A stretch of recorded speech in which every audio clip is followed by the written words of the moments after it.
Alright everybody, so this is something that's been a very long time coming in my life. I'm very excited to show this to you. So, here we go. What's in the box? I only got this today. This is not the actual price here. I don't know if you can read that with the glare. It's not what I paid for it. So, we have a black bag in the box. Well, what's in the bag? Well, it's from HK. I have never had an HK before.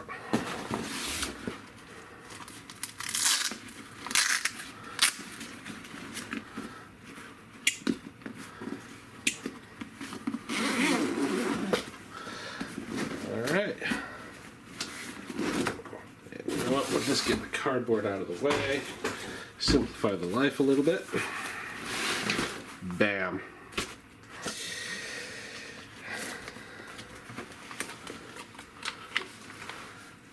There we go. I got an SP5. With the wife's blessing.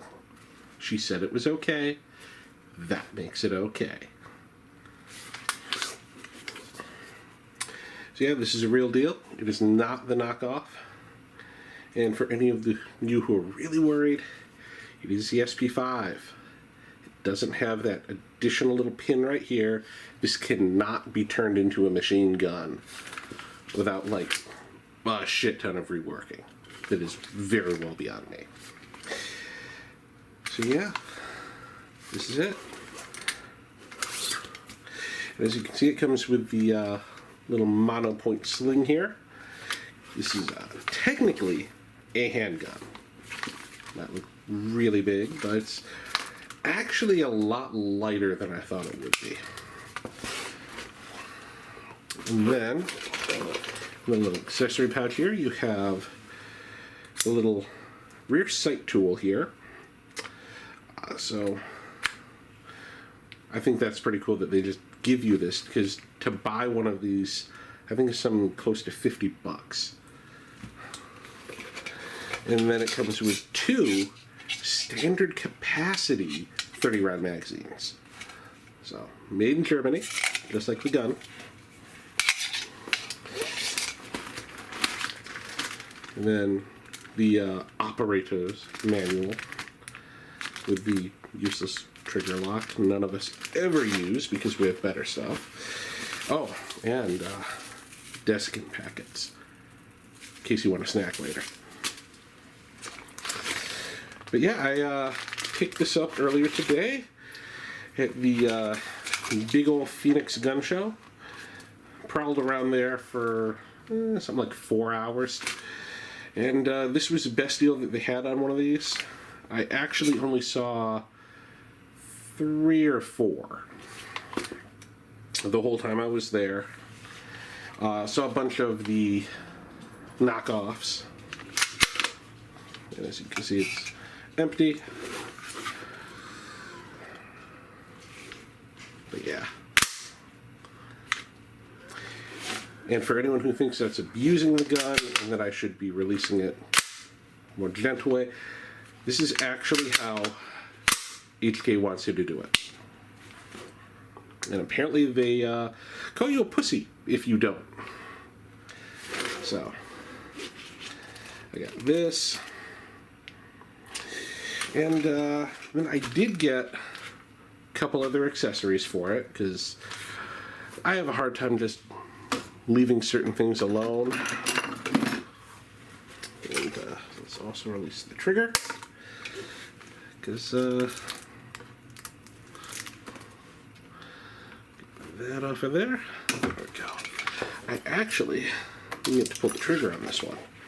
So.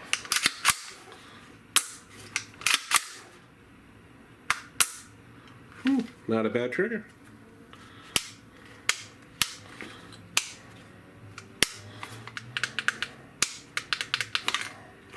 But these are the newer built ones.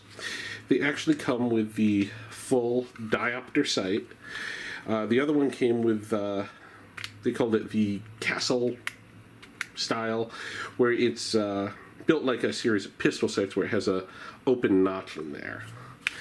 But yeah, at this point, they know what people are doing with these. They're not leaving them in this configuration. They're getting braces. Now, this is not a stock. I want to be very clear about that. You can actually buy a full-out stock for like half of what these cost. But I like to obey the law. So, if you want to replace it, and I have to kind of move this off screen for the YouTube people. There we go.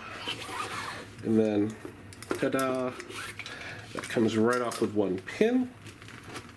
And then it's all very simple in there. This big tube. So now we'll do this, which I will also have to do partially off screen, because YouTube has rules against showing gun modification or something. And yeah. So all this is very nice and tight, as it should be. Oops, sorry. Anything like this should come with very tight tolerances. If I can get this on. What if I take that off entirely?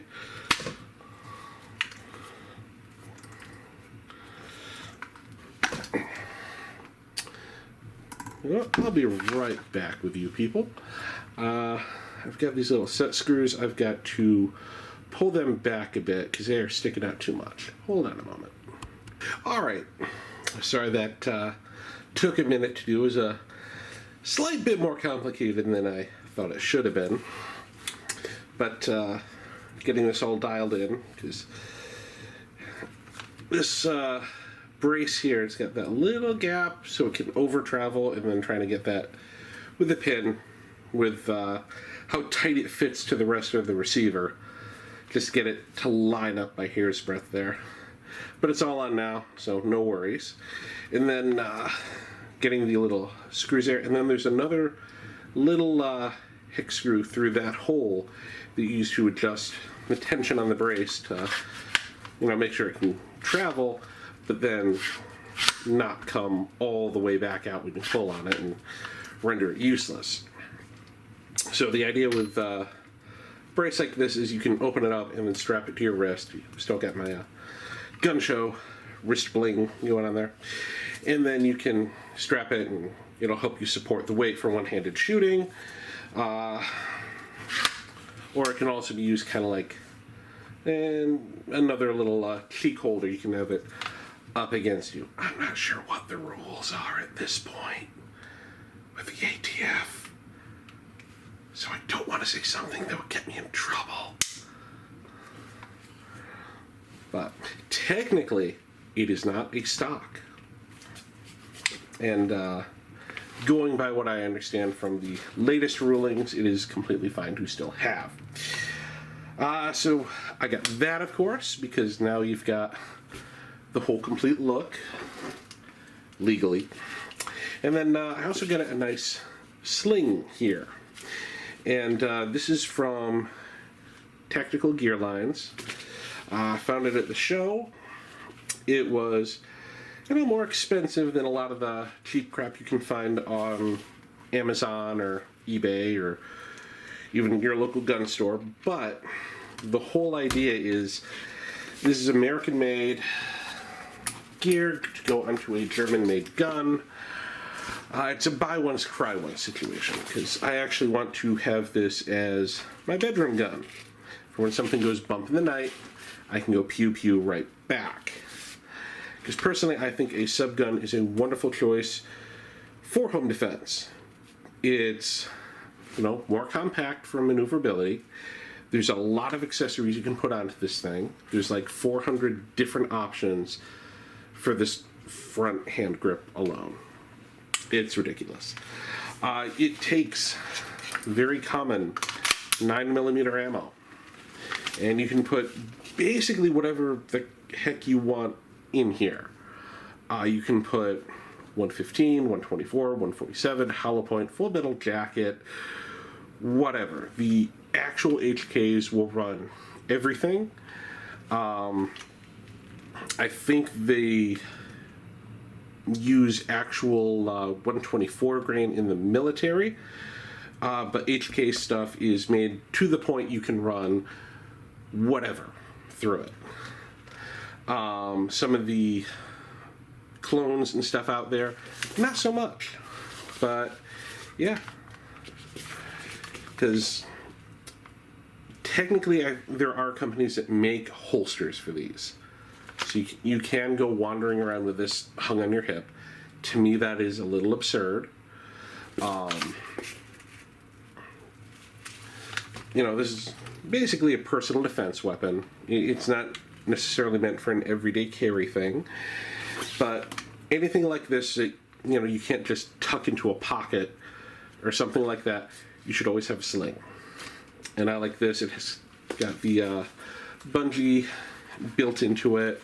It's adjustable. And I know you probably can't tell by looking at it, but I can tell from feeling it. This is way higher quality than a lot of the other stuff. Because I was looking at some Chinese-made slings that were like 1/4 the price of this, and you know, I could have bought those. They would have technically done the same exact thing, but I would rather buy something that feels actually a whole lot better.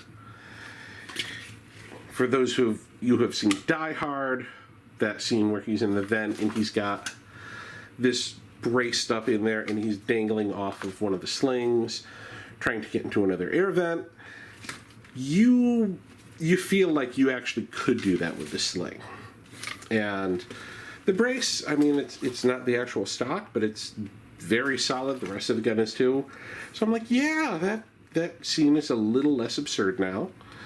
Crawling through vents in general is very absurd, but you know, and because it is an actual HK, it does have, you know, a little cattle release there. Everything goes in very nice and easy. It comes with the 2 mags, and then I got 2 more. The actual HKs, they're expensive. I'm not gonna lie. These cost, like, these 2 alone cost as much as a freaking new high point pistol, which it's an absurd thing, but you know what? I'd rather have the HK ones. 90% of actual gun malfunctions are caused by a bad magazine. Not the internal workings of the gun, not even necessarily the ammo, it's usually the mags. And yes, these are expensive. Right now I think they're going, on average, I've seen them like $75 around here, which is right about what I paid. And it hurts the wallet. But these are disposable. Like, that's how these are designed and built. Yes, it's steel. It's solid. These actually weigh a fair bit, empty.